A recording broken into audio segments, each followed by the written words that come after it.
8 a.m. is the convergent time. As promised, the NSAS campaigners are here, driving through the popular Lekki toll gate.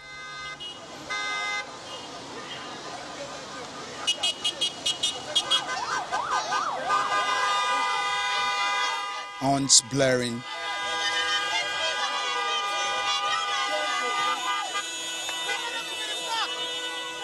Nigerian flag fly above their cars, the signature of the memorial planned by the campaigners.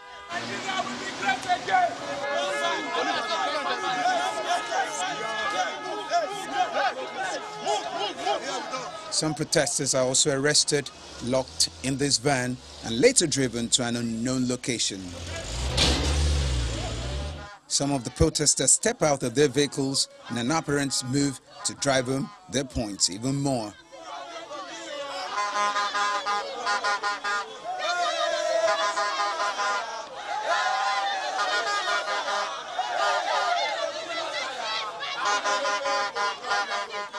We have come to honor the lives of those that were lost, to show solidarity with our fellow brothers and sisters, with our compatriots, and to make it clear to the Nigerian government that the Nigerian people's lives actually matter. This is a democracy. It is not a regime. It is not a military regime. It is a democracy. Why do you want to take away our constitutional right? This is a civic right to protest. I think everything is going to be under control. People are respecting themselves. They are protesting peacefully, and they are being cautious of whatever happens here. The security guys are here to protect us. I believe they are here to protect us as well. So far so good. Everything is peaceful. At about 11:05 a.m., police fired canisters, dispersing the protesters.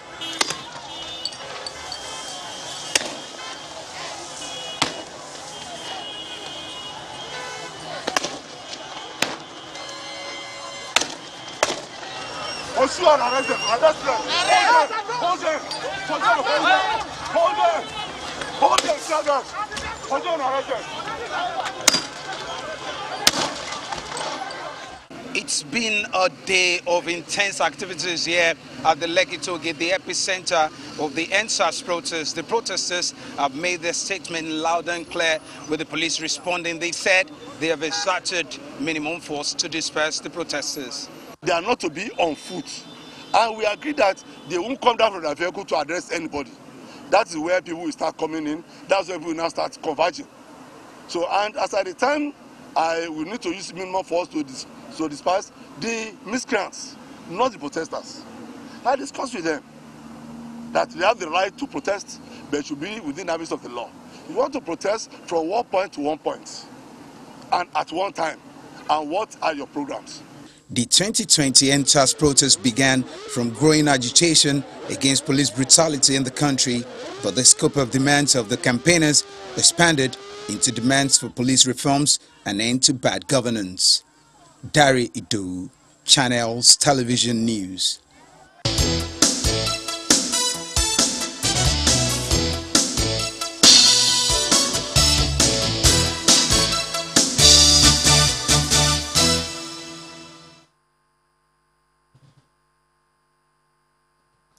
All right, welcome back. We're joined now by Mr. Wilson Inalegu, former AIG of Police. Good morning, and thank you for joining us today. Good to see you. Yeah, it's a pleasure for me to be here. Yes, indeed. Well, I haven't seen what transpired yesterday. There's a lot of questions about policing, how they conduct themselves. First of all, if I could just start with that scenario that played out yesterday, as widely reported today, how the category of those who were arrested, journalists arrested, several people arrested. So you'd have thought, is that the... no, as long as you can hear us here, that's fine. Yes, okay. Yeah. You know, so one wonders, what usually is the thinking of the police when they can clearly see these are journalists, that these are people who are protesting peacefully? Why do they need to arrest them?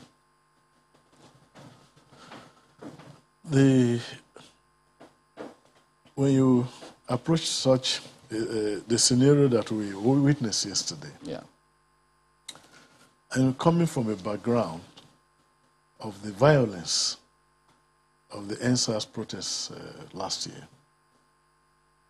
the police I think we're prepared. The police were prepared for the scenario that played out yesterday.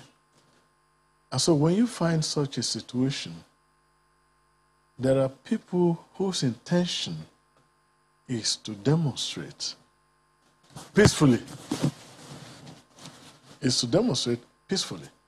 But there are others that would attempt to hijack it. And that's when it can spiral out of a peaceful protest to a violent protest.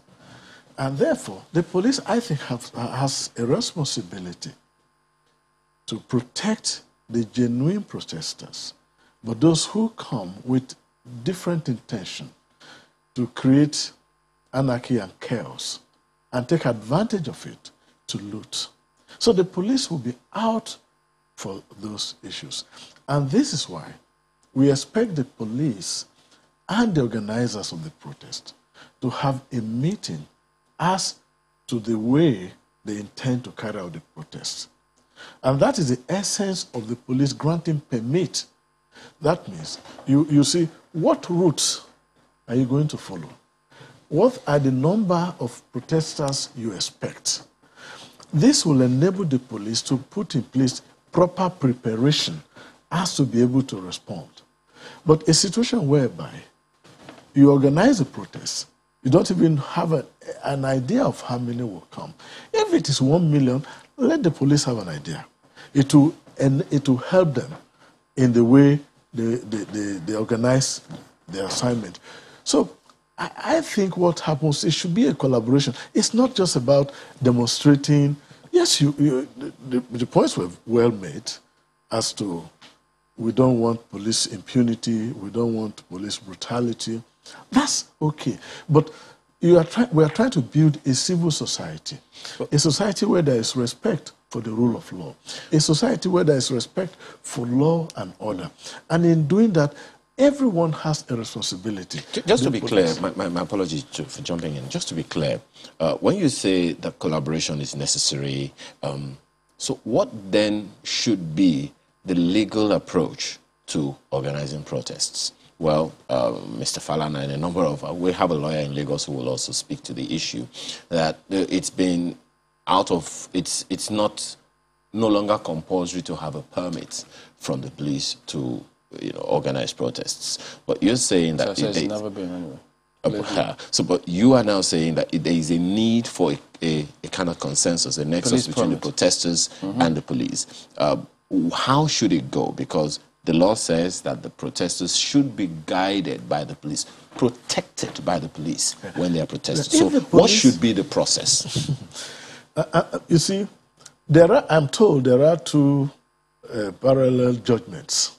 One saying you require police permit, one say the freedom of association, as guaranteed by the Constitution, should be respected. But from the reasonable mass point of view, for example, the police is supposed to provide you security when you're having your procession. You have some vehicles in front, or officers in front, and by the side, and behind, to ensure that miscreants don't attack and hijack the protest. But how will that happen? Coming. If you do not write to the police, because I have been involved in granting permit as Assistant Commissioner of Police Operations and Commissioner of Police of some states. If you do not inform the police, for example, and there is a parallel protest, because just like you are trying to exercise your freedom of association and procession and protest, there is another group that is also planning the same thing. Now, if you do not put the police in picture, for example, what will the police do? How will they make preparation? They just say, you are going to protest. You do not inform them the route you intend to use, the venue you intend to use. You don't even know whether somebody else has planned to use the same venue, the same route. You do not. The police does not know the crowd. Yeah, but part of what... and I think, so the idea of making an application, I think, in my mind, is reasonable. But factoring that in, and the question I was asking is such that what he's saying and what you're saying, if I get the point, is that yes, you can inform the police. Yes. But it will be for their information, not for their approval. permission. Well, That's the way the law puts it. yeah, you know, if you talk of permission to hold a protest, the police, if you are processing peacefully, normally, they won't come. So if it's for permission, yes, and then you inform the police, and the police says no, wouldn't that be violating the laws, including Section 33, which several lawyers have spoken about that? We don't need, they can be the approving authority whether or not we can protest. Yes. Now, why? This is why I talk about collaboration, cooperating with law enforcement. If I'm talking from the reasonable man's point of view, yes, it is permit, it may not be permit. People are having wedding, having up to 1,000 or 2,000. They don't need our permission. But we have, as a law enforcement body, has a responsibility to even monitor that where Nigerians, where people are gathered in that large number, we need to provide adequate security so that, like now, markets are attacked. You don't need to have permit to go attend market, but we will provide you with security. So what I'm trying to say, in effect, is there are two substituting judgments of two appeals. I'm told one in Kwara, Ilorin, and I don't know the other jurisdiction, other Abuja also. So the point is this. Yeah. Write to the police. Go hold a meeting with the police. They give the assessment and advise you. That, in my opinion, is important. But the question I cannot answer categorically is the arrests. Yes, the journalists. Yes, whether permit or not. But I think you need to inform. You know, that power to grant permit rests with the governor of a state. The power is only delegated to the commissioner of police. Whoa. If the Public Order Act that I read many years ago has not been amended. If that's the case, because we're trying to understand the thinking of the police here, that's what we're trying to do. Now, if that's the case, if you rest with the police, because we still go to Abuja to get the lawyer's perspective on this matter, why is it that, to Lagos, why is it that the governor of Lagos was quoted to have said, well, people have a right to protest? And so it came across as, he said, yeah, peaceful protest, people can do that.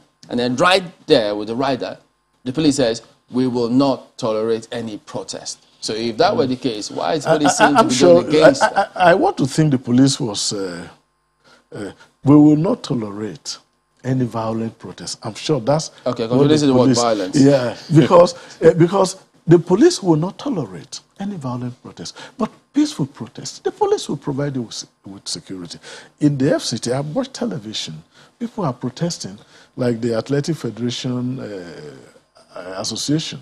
They had their peaceful protest. The police provided. But a situation whereby you are going to burn buses, you are going to...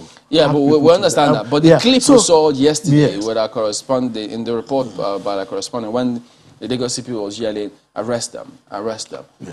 We didn't see the people who were referring to weren't violent. No.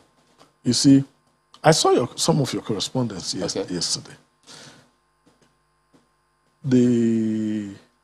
When you see, what I think some of those protesters try to do is they try to embed with the normal protesters.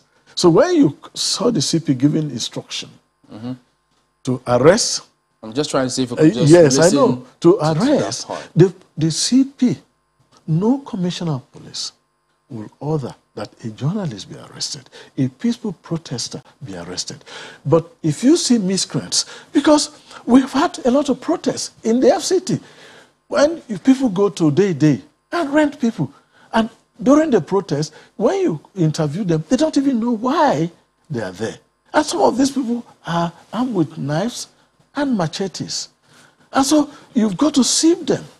And the commissioner of police working in such a state will understand that when I see an area boy that has come to disrupt, I say, take him out of the place. He has not done a wrong thing. Let's get to Lagos now, because maybe much later we'll try and let you listen to that part where he was yelling, arrest them, arrest them. We'll then see if they were hoodlums or if they were being violent, because it was just live pictures there. But let's get to Lagos and get the lawyer to just explain to us what the position of the law is, whether or not there are two judgments, either from Kwara, as you highlighted. Kaide.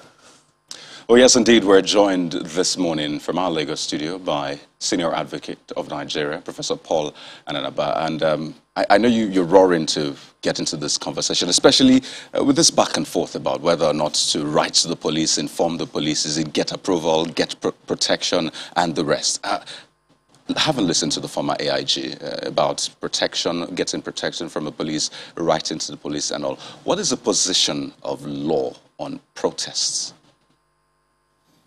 Well, thank you, my brother. I've listened to the AIG, and this is Nigeria. We're all Nigerians, and you see many comments you hear sometimes depends on where the person is sitting. But we're talking about where lives and properties have been lost, and you have had horrific accounts in some panels as to what had been happening in the country. Many years back, as a young lawyer, I started having phobia, to go to police stations. Because I went to Trinity Police Station once in the early 90s, and what I saw, the horror, cannot allow me to get to any police station again. Now somebody's saying you should go and get permit from the police. What is the process of getting that permit? And I just told you what the process is. So if the police says no, you will not. That's the underlying point. So the law is very clear. The law is the Constitution. You have freedom of expression, freedom of association, you have freedom of movement. All of them come together to say you can protest. We are not the only democratic country in the world. Nigerians have been protesting across the world. How many people have been arrested or shot? So we should not be going back. We should be moving forward. Now, just before I drop, there's a philosophy of law that is incidental to our independence and Republican status. And that philosophy of law is the petition of rights type of behavior. The Constitution does not recognize it. That is, before petition of rights is, if you want to sue the state, you get permission. We also have it when you want to enforce judgment against the government. The Sheriff and Civil Process Act, Section 83, 84, says, get the consent of Attorney General. The Supreme Court is asking, why will I ask the person I'm against to give me permission to execute judgment? Now, just get it. Let me land it so that you can understand what we're talking about. Now, I want to protest. I'm protesting that what is going on in governance is not acceptable. I'm protesting against the police.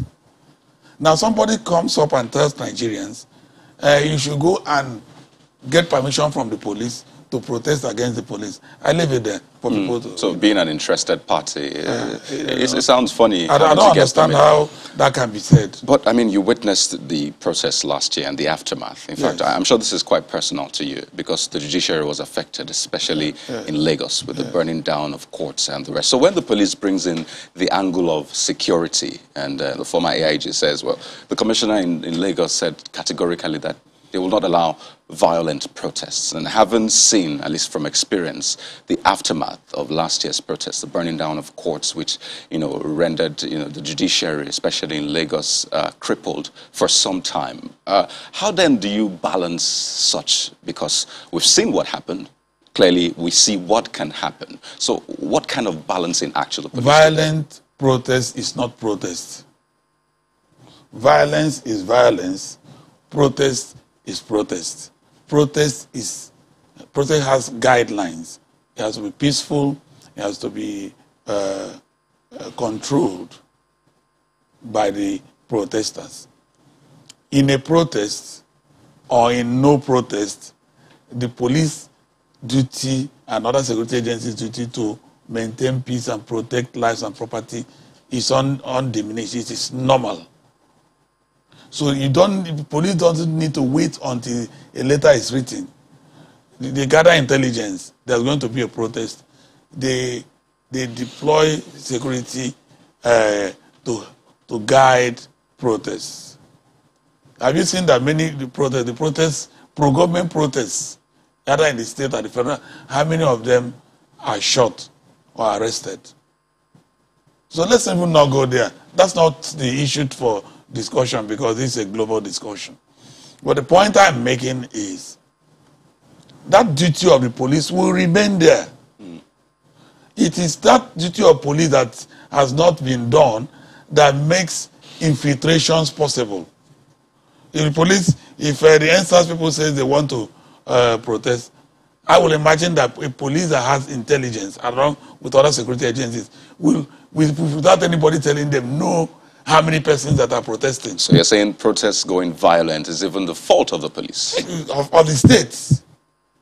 Because there are all the miscreants and all that in this state are supposed to be known by the security agencies.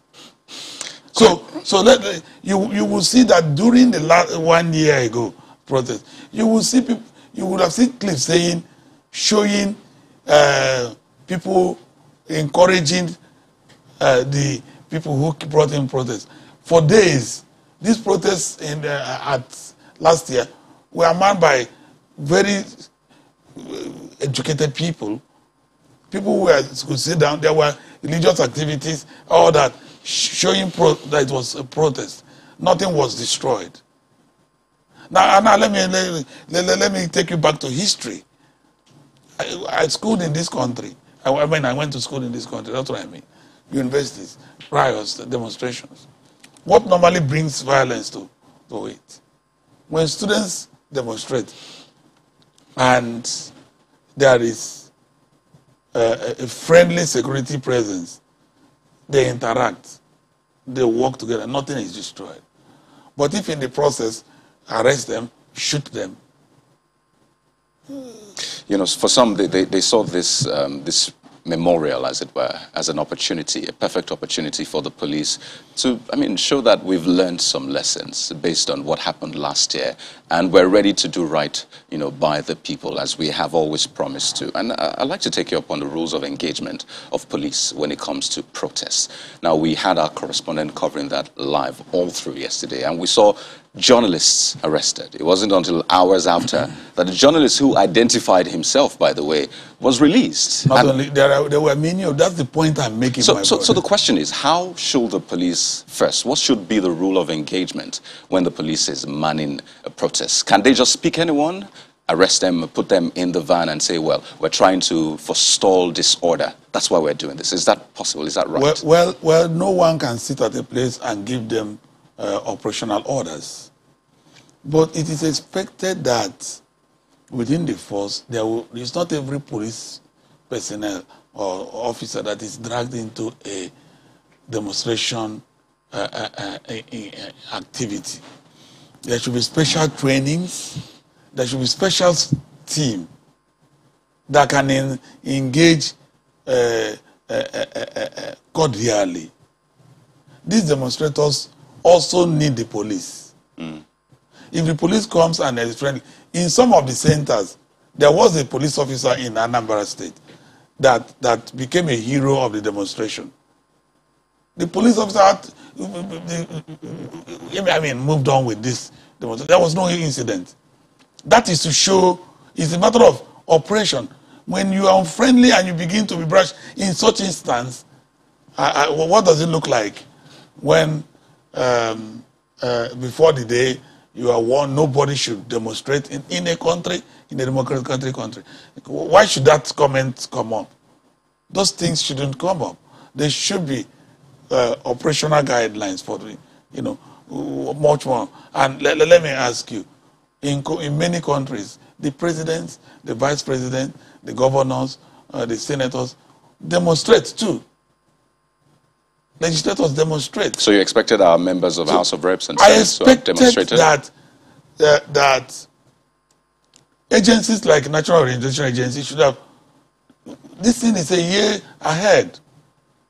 Begin to work on the minds of the youth and other Nigerians. Many of them coming out to lead. You said the ones that have been done are not good. Which one have you shown is the better demonstration? Some issues you have raised, I mean, about the kind of engagement that should happen. But let's flip this back to Abuja. I understand my colleague has a question for you. Ayo. Well, thank you, Kayode. I want to ask you, Dr. Anandaba, maybe related to the rules of engagement question Kayode is asking. The legal function of the police includes prevention of crime. Not just fighting crime, not just crime fighting, but prevention of crime. There are those who may allude to the fact that perhaps that's what the intention of the CP was, to say, look, let's have a conversation so that we can prevent crime. So what's your take on that perspective, that it's perhaps a way of preventing crime as opposed to fighting it in the event that it erupts? Let's make a distinction between prevention of crime and infraction of fundamental rights. They are not the same. What we are talking about is not prevention of crime. If it is prevention of crime, you get intelligence that NSAS is going to protest. They're going to do. There's going to be a memorial of 1 year. One of the 5 items in that is about the police and their welfare. If you look at the 5-point agenda, let's even keep that aside. You hear that as police, you will know that you need to protect the people and then you need to prevent crime. A demonstration doesn't first of all tell you... Just a second. We need to take a message or two. When we return from this break, you'll continue in that train of thought. Please stay with us. Well, Dr. Anandaba, thank you very much for staying with us, everyone. Dr. Anandaba, the disparity between crime prevention and infraction of human rights, that's the point that we're on. It's a slightly difficult one to look at when we look at how difficult that might be for the police, even though that's what the law says. Kindly help us understand, how does the police prevent crime without stepping on the rights of Nigerians, especially in the light of protests? It is the same constitution in chapter 2 that talks about crime prevention. In chapter 4 talks about fundamental rights. And between the two, this elder brother is chapter 4. And that chapter 4 is preservation of fundamental rights. You know, fundamental rights is the blood of the citizen. That is what makes the person a human being. It is inalienable. That is, without it, the person does not exist. Now, we cannot hide under crime prevention to infract fundamental rights. That is what is unlawful governance. Now, let's bring it to the circumstance where we are. You are aware that NSAS is going to demonstrate again, and then that is a fundamental right, but you are concerned as security agencies that we need to prevent crimes in the process. There are several things every trained security organization will do, which I won't discuss on air, but one of them is to do an audit.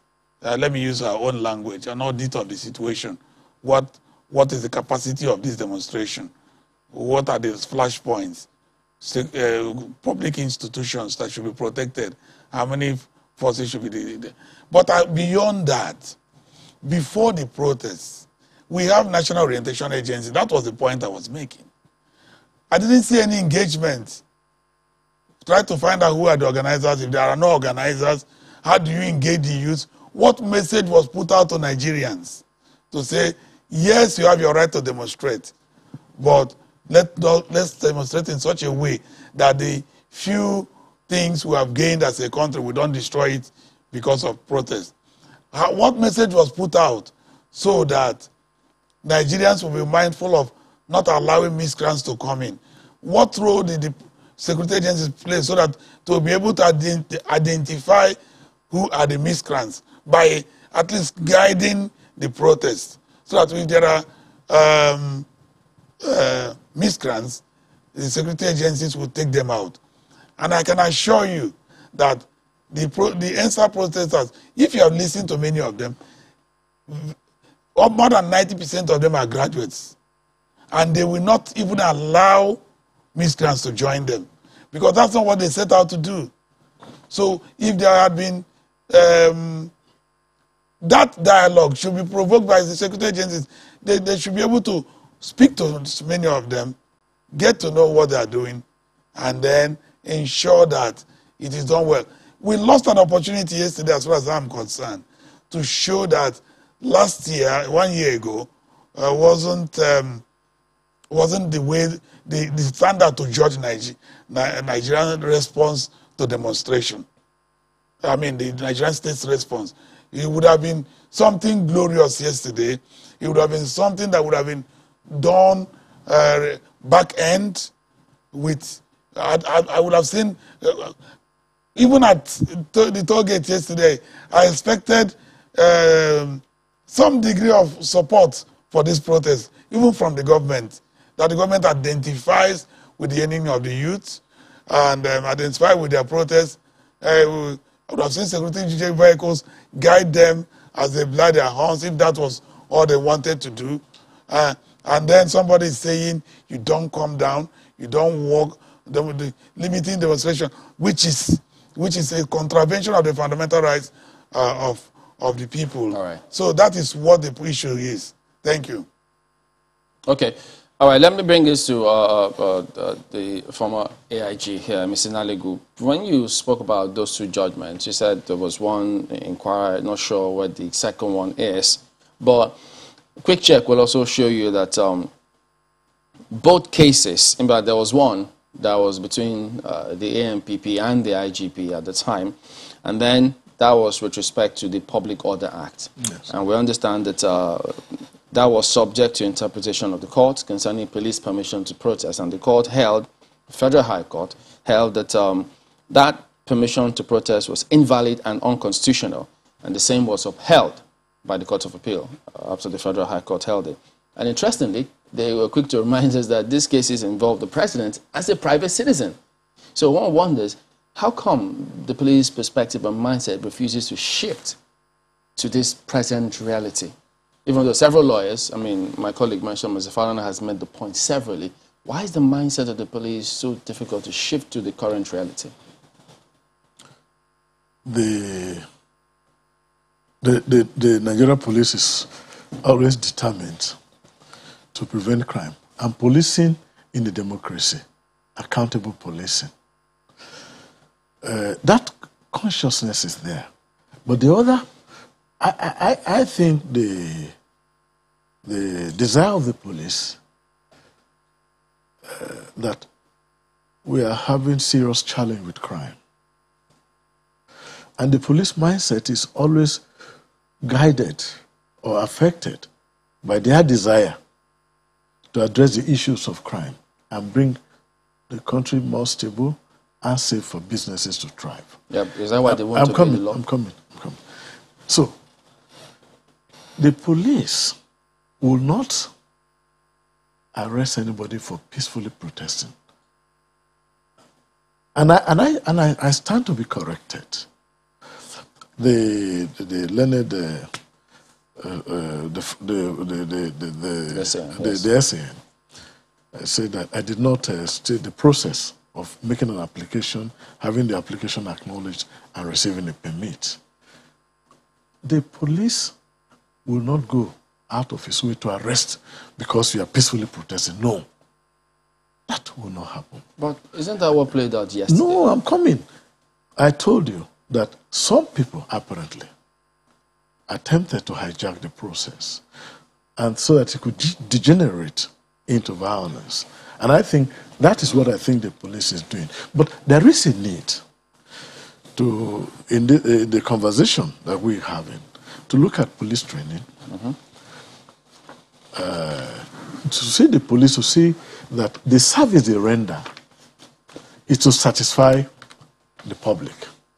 And is the public satisfied? But it looks as if the service is to satisfy the ruling class. Whichever political party is ruling, just a moment. That is what they want to satisfy. I'm coming. The police has a responsibility to satisfy the public. There is a balancing. But in doing that, the police is very mindful, in my opinion, that how do we keep the country stable by dealing with the issues of crime. And the very nature of policing in an evolving security situation that we have in Nigeria places some little pressure on them. That is one thing I want you to understand. But the police must see their work as a service to the public. Because if that approach is not there, and this should be backed up by level of training. Because what I saw yesterday, and I want to remark about is, there is a need to have, like the son rightly pointed out, to have intelligence about this protest and make adequate deployment for that. Okay. That is one. Two, in approaching the demonstrators, the standard operating procedures, because I know operations that must have been drawn. And then you have the various segments of engagement. Okay. But one of the things I want to say is this. The panels that look into the EndSARS protest have made certain recommendations and observations.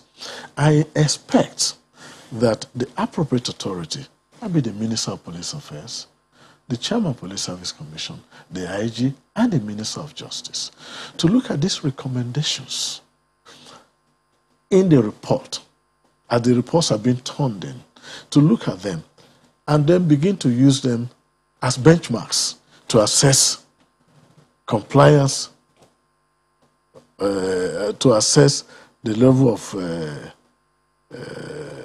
satisfaction the police can bring to the public. Why do I say that? I say that means they should now establish some themes in terms of police handling of demonstration. Is it satisfied?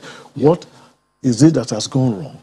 And then there is a quarterly review of these so that you begin to, because like the English will say, what does not get measured does not get done. And speaking about that, we may at some point get to play back that report by correspondent Darido up to the point where the police, the CP was talking about arresting them with a view to understanding why the police act the way they do, so that if that is a standard of measurement, so that you see how we can improve upon that. But before that report is ready, I understand Kaide has a question for you. Kaide. Oh, yes, thank you, Chamberlain. Mr. Nalego, I just want to find out, incidentally, this conversation around EndSARS, I mean, when you look at the 545 demands, the majority of it is on police reforms. In fact, talking about better welfare for police. And it's still the same police that we're talking about now in terms of rules of engagement with protesters.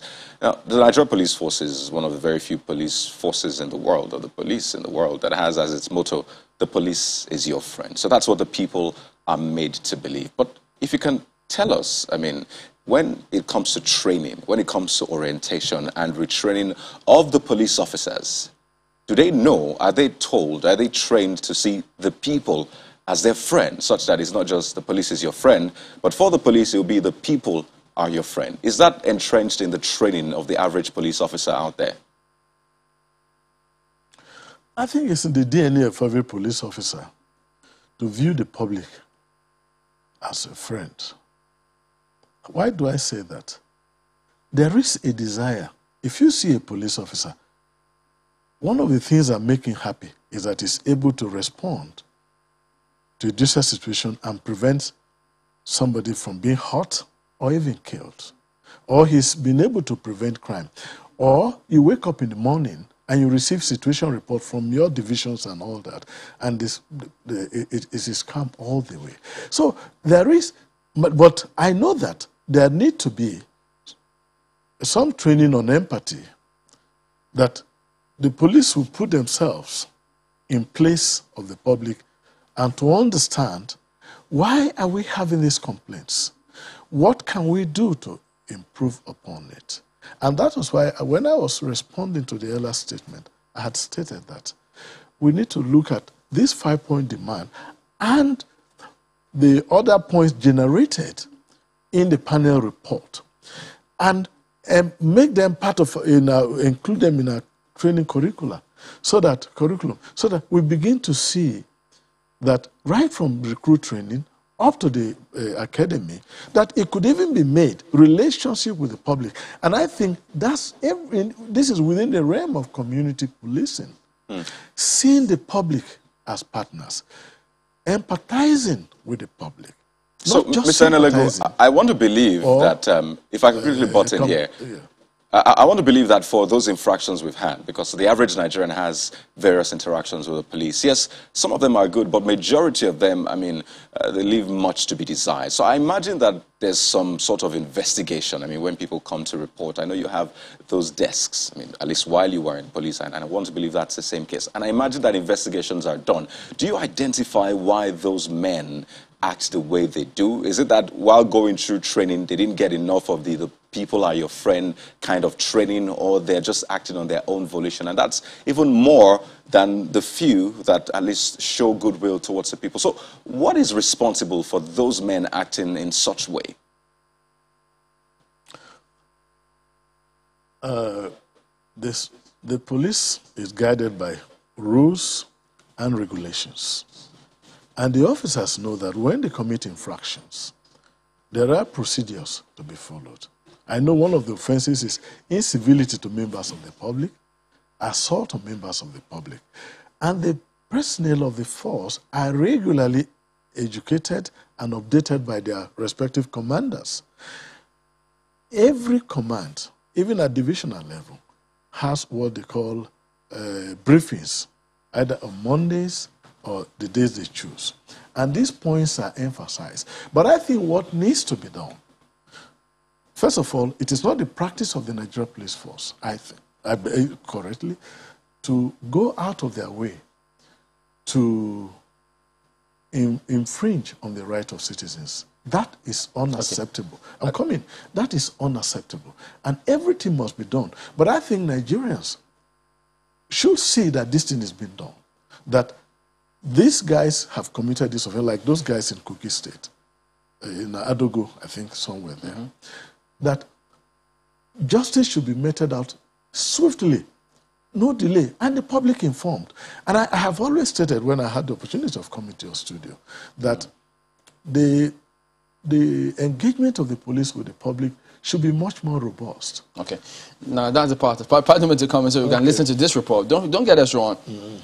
We want to improve relations with the police and the public. Yes. We want to see police well remunerated, well trained, looking good out there on the streets. That's the only police Nigeria has got. And we want their welfare, their operational process to also be pleasant. That is what we want as a citizen. I don't know anyone out there who wants anything contrary. But let's listen to this report, because whatever will help improve that relationship, we'd like to see it. Yeah. So look at this report and see at what point did things go wrong, wherein they were talking about arresting people. What could they have done wrong so that people can learn from this? Everyone can learn and see. So let's see this report.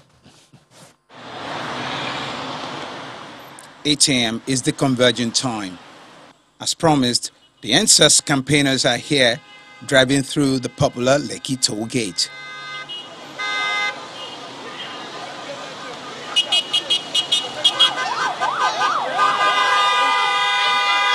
Horns blaring.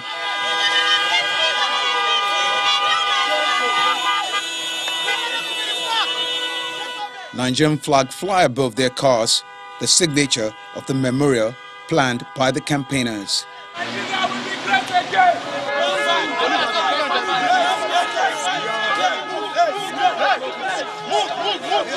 Some protesters are also arrested, locked in this van, and later driven to an unknown location. Some of the protesters step out of their vehicles in an apparent move to drive home their points even more.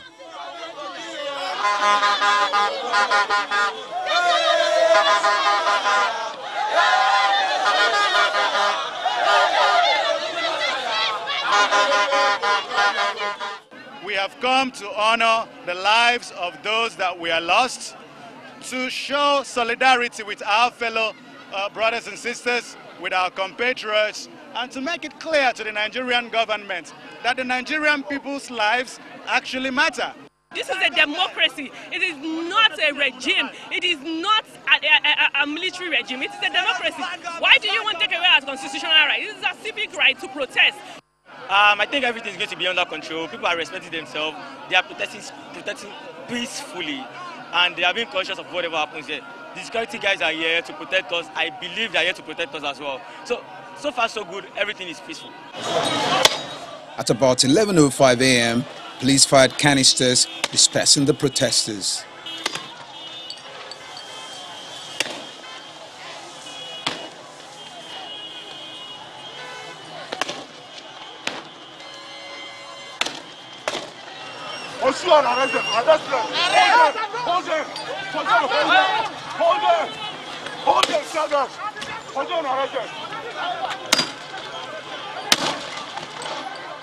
It's been a day of intense. All right, so listening to that last bit there, where they fired tear gas to disperse the protesters, and then the CP there yelling, arrest them, fire the tear gas. So what action did the protesters do there that constitutes or that can be said to have been or can be deemed to be violation of any law whatsoever? Well, the points I'd like to make regarding the footage you just showed. The latter bit, where they were said, arrest them, because you only arrest when the law has been violated. Yes. Was any law violated there? That was my opening comments, that the Commissioner of Police must have observed some people trying to invade the protest. But that is not the point I want to make. First of all, even the Commissioner of Police being there, giving that instruction, shouldn't be. The procedure, we have, you deploy in units, the unit commander. When it gets bigger, it gets to that level. But these are processes that training should address, that the Commissioner of Police being at the scene, it does happen now because he wants the situation, he doesn't want the situation to get out of hand. But ideally, the last person you should see very close there is the Commissioner of Police. But perhaps one of the ways in which he has justified his statement was that, look, the protesters whom he spoke with, we referenced this earlier, they said that it was going to be between 8 a.m. and 10 a.m. But as you heard in the report, this action of the police took place around 11:05. And when spoken with later, he told our correspondent that, look, the standard time they promised was between 8 and 10. Was it because they went out of time? Could it have been because they went out of time? No, I think if they are peacefully demonstrating and they are not causing any distance, the time is not one of the factors you use in this thing. But what I'm trying to say, these issues are issues that will be factors. You recall I made a comment about looking at the NSAS report and having a minister of Police Affairs, the Minister of Justice, the Chairman of Police Service Commission, and the IGP critically has setting up a small in-house a ministerial committee to look at those. And when you look at those factors, you incorporate them in the training, and then you see to the implementation using the AIGs of the zones that you begin to do. And I told you, let me repeat myself. I stated earlier that the Englishman says, what does not get measured does not get done. Okay. And then you've got to set benchmarks. But the Commissioner of Police, in doing that, must have reacted to some violent conduct of the protesters. Now, at that point, but the commissioner of police will not give order because they had exceeded time. Because after all, that's a gentlemanly agreement. The commissioner of police will not do that. But your camera will not bring out the area that some violence was being threatened, and the commissioner of police will say arrest them. He cannot say arrest peaceful protesters, but I think there were some threatening behavior by some thugs, some miscreants that may want to hijack the process, and that was why the officer, I think, he is quite experienced. Okay, we need to jump in because we need to really get response from Lagos. Now, isn't it, can't it be deemed as impunity on the part of the police to arrest journalists who are going about their lawful duty as enshrined in the Constitution? I think those journalists must not be the ones with camera. I'm sure somebody, they may not have known the person, might be the way the person was behaved. If they knew he was either a journalist or a peaceful protester, they will not arrest. Okay, I think we should head to Lagos now. Yes, and we'll have some response as well.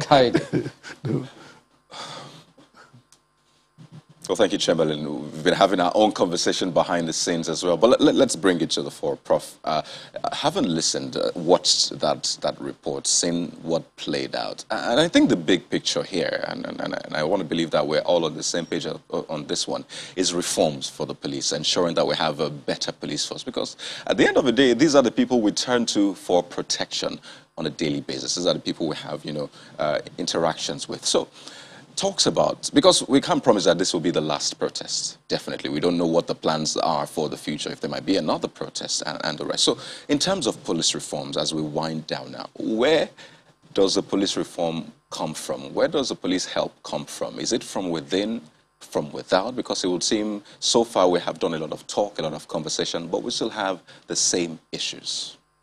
All right, thank you. We have one of the best police in the world. In Nigeria. It's just the way things go.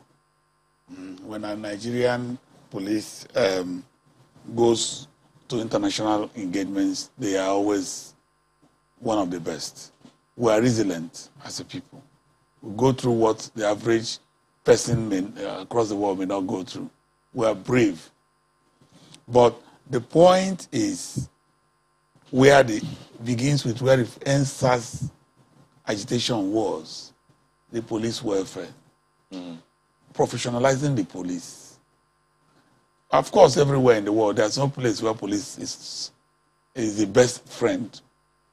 And like you asked, the police should be the friend of the populace, and the populace should also be the friend of the police.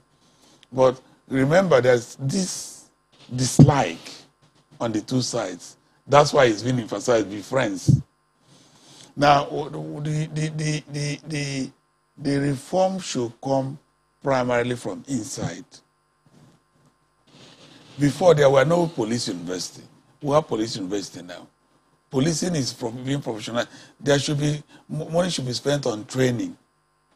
You hear many policemen tell you that this uniform they are wearing, that they bought it themselves. And so what do you want them to do? How much is their salary? Can a police officer train his child in a university based on his salary? Those are the questions. And then it goes into the psyche of the officer. Now, they good to have a university. Have you seen the police barracks? Where they live. All those things should be looked into. That is what when you say psychological test in one of those demands, that's what it is all about, the psychology of where you live. Please, try and do an investigation. An average police person, I'm not talking about officer, outside the shores, in some advanced democracies, even South Africa, if you see the kitchen of a police constable, you want to be a police officer. I think these images, and these things are out there for people to see. These are things we see every day. So this is the point. Let us begin to make the police build the confidence and at the same time retrain. And recruitment of police persons based on both quota system, which is constitutional anyway. But we should get the best. Let's not be leaving people who just for any kind of person, because they hold the lives of the people. And I think that's a fine point, really, to leave it at, Professor Paul Anaba. So when the government says they have met all those demands, these are still demands that have not been met. But it's been a pleasure speaking with you on this one, Professor Paul Anaba, Senior Advocate of Nigeria. Thank you so much for sharing your thoughts with us on the program. Thank you. Well, we'll take a break now. When we return, we'll round up on this conversation and turn our attention to something else. Just join us again.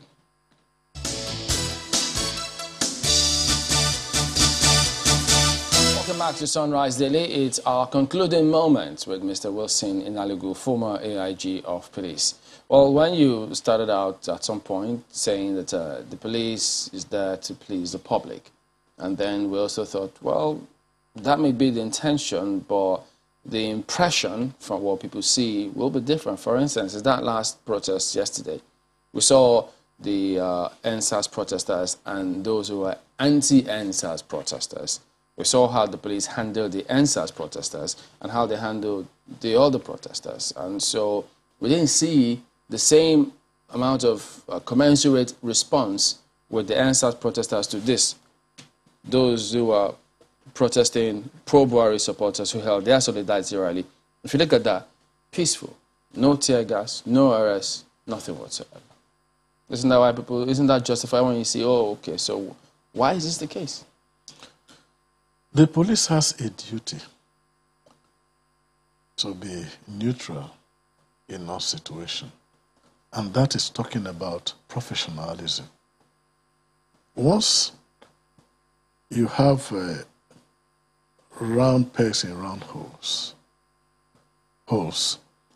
you find the situation that the police is truly professional, and that, especially policing in a democracy. I didn't have the opportunity of watching the clip, I'm just seeing it. But I imagine that the same standard should be applied to all the parties. But my comment on some of these issues about police reaction and all that, there should be a level where the police is given a free hand to do her job. Right from postings, I think a situation whereby a commissioner of police is deployed and within 1 week, 2-3 weeks, the person is removed. You need time to have your leg on ground, to begin to develop social relationship and professional relationship to understand your policing environment. In what way is the police hindered from doing its work? So, a situation whereby a commissioner of police is deployed, and for no apparent reason, 2 weeks a person is taken. Let there be a standard guideline. If possible, interview commissioner of police. If you want to deploy a commissioner of police, for example, to Yobe, there's nothing wrong in giving opportunity to 3 officers of commissioner of police rank. Properly interview. Do you understand the policing environment of Yobe State? Not only when the name is brought. Post Chamberlain. I want Chamberlain in Yobe. What is the capacity of Commissioner of Police Chamberlain? Speaking of that capacity, about the capacity, yes. Do you subscribe to when they say, well, there just might be psychiatric tests to security agencies, including the police, before they're deployed? I talked about empathy. Empathy is getting to understand, putting yourself in the situation of the other person. How do you put yourself in the situation of the other one if you don't understand the mental state of that individual? Because it's when you understand the mental state, you are able to have a proper interaction. So, subjecting it to tests, perhaps will not be taking the person to a mental home to be examined by a psychiatrist.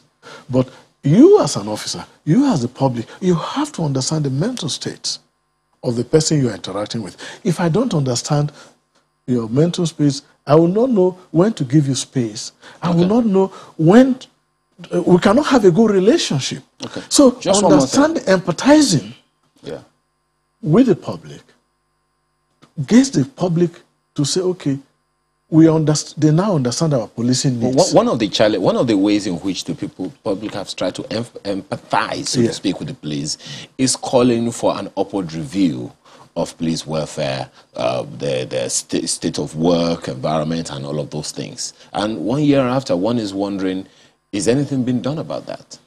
Yeah, I think something is being done. I think something has been done. You know, I said that for personal reasons. I have seen the effects, even as a retired AIG. But it would seem like the men on the street, the policemen on the street are not feeling that. I know, I'm told, from the colleagues who are still in service, that there is, I think, an approval for something about salary and other welfare programs. We need to switch now. The IG talked about building barracks, building, reshaping police stations. So I think something is good, especially with this police trust fund. With this particular one, let's just switch to this before toss to Lagos. Recent developments. We've seen Sokoto State Governor, Bauchi State Governor, then the most recent development in Imo, while some traditional rulers were having a meeting, they were shot at and were killed. And some of the concerns or questions raised there was they reached out to the police before the meeting started. And while the shootings happened, the police wasn't there. And then thereafter, then the police showed up. So questions as to see policing functions in different parts of the country. So what, from your perspective, why are we missing this point? What's actually going on with this? I think I'm happy. I'm glad that some funds approved for community policing. I think there is absence of effective community policing. There is the absence of adequate intelligence, actionable intelligence, and there is the issue of resourcing. Because if you tell me they are going to attack a place, how many vehicles do you have? If you find a police station with 200 personnel strength, having only 2 rickety vehicles, why the standard is about 3 police officers to 1 vehicle? But in this institution, you have 200 to 2 rickety vehicles. Therefore, the issue of resourcing for the police is very critical. The issue of intelligence, now that the strength, the manpower level of the human resource level of the police is very thin, what do? Those vigilantes, give them some level of training. Multiply your number by extending some training. Training is not about carrying weapons. Okay, Mr. Nadigo, about providing action, giving you information that you can act upon. Is it out of place? Is it out of place for the public to question when, because this is not the first time this issue is coming up, when an attack occurs? Security agencies were there before, and then at the point of that occurrence, they're not there. And thereafter, they show up again. So is it wrong for people to say, wait a minute, why does this usually happen? It's become a fad now. Yeah, and that is one thing that I think the police management team should address. Because if you want to get the trust of the public, you've got to meet them at the point of their need. You've got to remove the fear of crime from them. You've got to show capacity to respond robustly to issues of crime.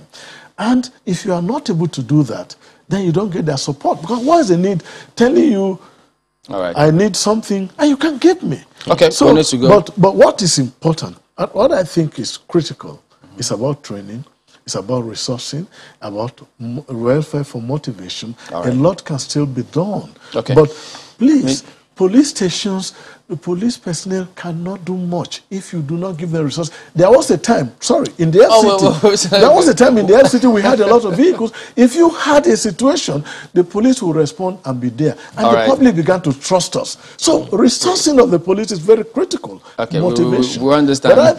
Yes. A lot needs to be done. We do thank you for coming on this morning. Mr. Wilson Naligo is a former AIG, Assistant Inspector General of Police. Always a pleasure to have you on.